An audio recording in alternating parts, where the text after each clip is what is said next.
refrigerator for 30 minutes. We'll add 2 tablespoons of salt to the bag.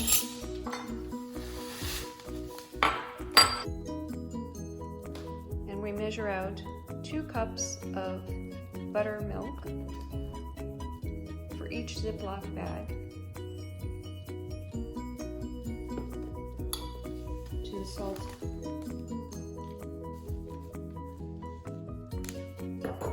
Mix it up.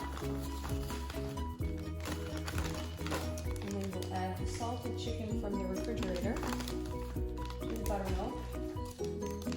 I've divided them into 2 bags.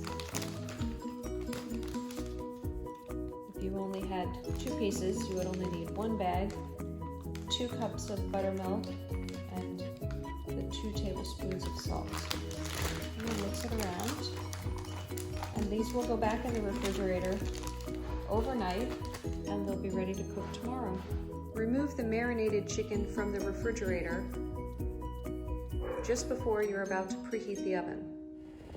Set the oven to 425 degrees, bake, to preheat, and have a rack in the center of the oven.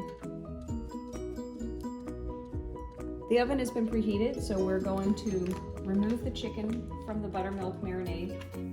I'll scrape off some of this buttermilk, just a little bit, and then place the chicken onto our pan.